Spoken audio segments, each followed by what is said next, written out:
Superstar Soccer. E aí, quebrada, trazendo esse vídeo pra vocês aqui pra falar das semifinais aí da Libertadores, que vai ter só jogão, né? Entre aspas aí, porque tem o Flamengo, que eu acho que já tá com o pé garantido na final já, né? Porque eu acho que seria mais equilibrado se o Fluminense passasse, mas deu pra ver que o time do Fluminense foi até onde dava. Foi igual São Paulo, foi onde o elenco e o time conseguia. Porque o Fluminense até tentou jogar de igual para igual contra o Barcelona de Guayaquil, mas não conseguiu mostrar isso. O Ganso estava jogando bem até no primeiro tempo, mas ele se machucou, teve que sair. E para mim o Jorge ele já errou colocando, o treinador do Fluminense já errou colocando o Casares no lugar do Ganso. Porque se tem o Nenê, que faz, entre aspas, a mesma função que o Ganso, você coloca o Nenê, porque ele também tem a mesma experiência que o Ganso. Mas ele colocou o Casares, e o Casares eu achei que ficou meio desesperado no decorrer da partida. Mas o time do Fluminense fez uma boa campanha, conseguiu chegar nas quartas de finais da Libertadores, e agora vai ter um confronto que é Flamengo e Barcelona de Guayaquil. O Barcelona de Guayaquil é o único time do campeonato ainda que está 100% dos jogos que jogou em casa, ele ganhou todos os jogos. Então é uma equipe muito forte, principalmente lá. E mostrou contra o Fluminense que tem um poder de buscar o resultado. Porque no primeiro jogo aqui o Fluminense conseguiu abrir uma vantagem, eles conseguiram virar e o Fluminense empatou no final. Mas viu que é uma equipe que vai engrossar para cima do Flamengo, mas o Flamengo continua sendo superior e muito favorito ainda. E na outra semifinal, é impressionante. Impressionante que esse time aqui, o Atlético Mineiro, tá jogando. É uma falta de respeito o Hulk não ser convocado, porque pra mim não dá pra comparar o que ele tá jogando, o Gabriel Jesus, o que ele tá jogando, o que o Firmino tá jogando, porque o Hulk tá impressionante. O Hulk, ele consegue armar o time, ele consegue dar boas assistências, ele consegue finalizar, ele é forte, ele é rápido.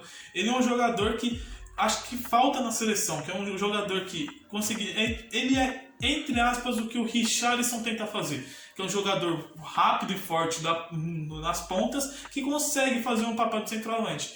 Mas eu acho que o Hulk está fazendo isso ainda com mais maestria do que o próprio Richarlison conseguiu fazer na própria Olimpíadas. E o Hulk vai mostrando que é um grande jogador, mesmo que estava jogando todo esse tempo lá na China, todo mundo achava que ele não ia... que ele não tinha mais vaga na seleção, mas ele jogando aqui no Brasil mostra que ele é muito superior a todos os jogadores aqui. Ele tem uma tranquilidade, ele tem força, ele tem jeito, ele tem qualidade, ele é muito acima de todos os jogadores aqui do Brasil. Claro, você pode falar, o Gabigol é melhor do que ele. Claro, mas você tem que comparar que o Hulk tá, entre aspas, no declínio da carreira e o Gabigol tá no auge. Então, o declínio do Hulk tá pau a pau com o Gabigol no auge. Então, mostra que ele é um jogador que não pode faltar na seleção. Mas com certeza o Tite não vai convocar, por causa que o Tite tem toda essa hierarquia dentro da seleção, que pra mim é uma palhaçada, que seleção tem que ser a seleção dentre os melhores jogadores do futebol brasileiro. E se ele tá convocando um jogador igual o Gabriel Jesus, que eu acho que é um bom jogador, mas não é nada de craque, que não estava nem sendo titular pelo Manchester City muitas vezes. Ele, acho que pra mim, consegue fazer um papel melhor, mais interessante na ponta, mas na ponta eu acho que ali acaba as chances do Gabriel Jesus, que o próprio Antony, o próprio Everton Cebolinha antigamente estava melhor, mas agora tá ruim, e consegue fazer um melhor papel do que ele. Até o próprio Claudinho consegue fazer um papel melhor do que o próprio Gabriel Jesus. Eu acho que a vaga vai ter que ser discutida aí, porque eu sei que o Tite não vai mudar aquilo ali. Ele vai levar o Gabriel Jesus e vai levar o Firmino. Ele pode até ter convocado o Matheus Cunha, que é um bom jogador, ele faz um papel de centroavante, de segundo atacante, de meia, mas é aquilo, ele vai colocar o Matheus Cunha para jogar 5 minutos nesses jogos aí da eliminatória e não vai conseguir testar, igual o Gabigol. O Gabigol foi convocado de novo e vai jogar 5 minutos, 10 minutos no máximo. Então eu acho que o Tite tem que rever muito das suas dos seus métodos de trabalho, porque ele está convocando jogadores muito bons, mas ele não dá tempo para eles jogarem, porque ele quer ver como que ele se sai no ambiente de seleção. Não tem que ver como que ele vai sair no ambiente de seleção, ele tem que ver como que ele vai sair dentro de campo.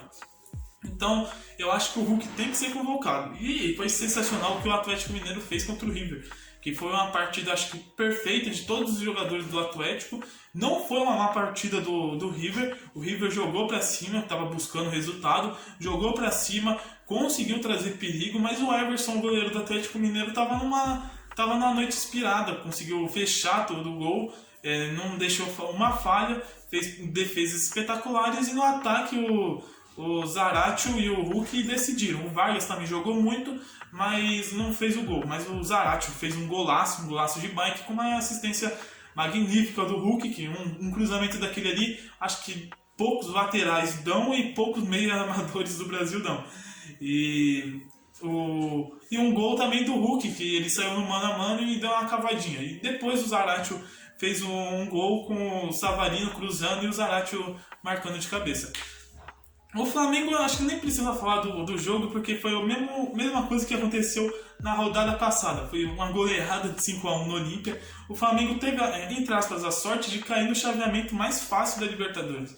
Porque o time que era, entre aspas, mais pedreira para o Flamengo pegar era o Internacional, que caiu para o Olímpia, vergonhosamente, e o Fluminense, que dava para falar que daria um jogo mais disputado, que era um clássico, também caiu para o Barcelona de Guayaquil. Agora vamos ver nas semifinais aí se esse todo favoritismo do Flamengo vai confirmar a vaga já para a final.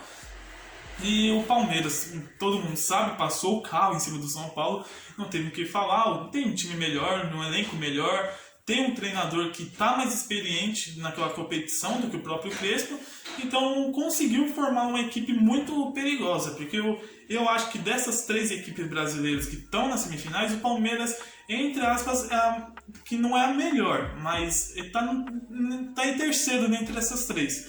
E isso não é ruim, porque essas 2 equipes estão jogando muito, mas o Palmeiras é muito perigoso num jogo de mata-mata. Eu acho que o Palmeiras, num jogo normal, não teria chance contra nenhum dos 2. Mas no mata-mata, tem jogadores capacitados, jogadores experientes, como o Dudu. Então, eu acho que o Palmeiras também tem tudo para surpreender o Galo. É porque eu acho que o Galo ainda está mostrando um futebol melhor. Eu vou torcer, entre aspas, pro Galo, né? Porque o Galo está mostrando um futebol muito interessante de assistir. Eu acho que até um futebol mais bonito do que o Flamengo, que mesmo que o Flamengo esteja com essa goleada sinistra, mas que o Flamengo é incrível, porque o Flamengo está conseguindo fazer desde 2019, 2020, 2021, ele consegue fazer a mesma, consegue manter a constância de habilidade dos jogadores. Então eu acho que vai ser umas semifinais muito decididas, tipo, no último segundo, no último minuto, não pode desistir de lutar, porque o Atlético e o Palmeiras, que é a semifinal mais disputada mesmo, são times parelhos. Então, eu acho que pode ser decidido ali pelo Hulk ou pelo Dudu, porque o Dudu voltou muito bem nos 2 jogos contra o São Paulo. O primeiro eu não achei que ele jogou tão bem, ele deu boas toques pro Breno Lopes, que perdeu o gol, mas o segundo jogo ele jogou muito, ele consegue flutuar ali pela defesa, e que é um jogador pequeno, jogador rápido e muito inteligente. E o Hulk, vamos ver, porque ele é muito matador, tem uma qualidade muito boa no passe, uma qualidade de finalização, é forte, é rápido. Então vai ser um confronto muito interessante de todo mundo assistir. O Flamengo com certeza vai ter pedreira também com o Barcelona de Guayaquil, principalmente lá no Equador, na altitude. Então vai ser interessante também, porque o Flamengo está goleando todo mundo e acho que todo mundo não queria estar pegando o Flamengo. Mas alguém tem que pegar, e eu acho que o Flamengo já está com o pé na final. Vai ser jogo interessantíssimo, porque eu acho que vai ser uma final brasileira. Então, final brasileira, vamos torcer para não ser igual no ano passado, que no ano passado foi um jogo muito pegado, muito travado. Vamos torcer que seja eu acho que vai ser Flamengo e Atlético, e vai ser um jogo mais mano a mano, vai ser um jogo mais disputado, indo pra cima a todo momento. Vai ser umas semifinais muito forte. Vou trazer vídeo sim, depois de todos os jogos das semifinais, para falar o que eu acho de cada jogo. Então é isso. Se você tem algum palpite das semifinais, Eu acho que o primeiro jogo do Atlético e Palmeiras, eu acho que vai ser 2-1 Atlético, e do Barcelona e Flamengo, eu acho que vai ser 1-1, primeiro jogo lá na altitude, acho que vai ser 1-1 pro Flamengo. 1-1 pro Flamengo, 1-1 no jogo. Então, deixa o seu palpite aí, comenta, compartilha o vídeo para fazer o canal estourar. E entra lá no Instagram também, que eu vou postar esse vídeo também. Se você estiver no Instagram, também entra no canal, tá bom? É isso, tenha um bom final de semana para todo mundo. E é isso.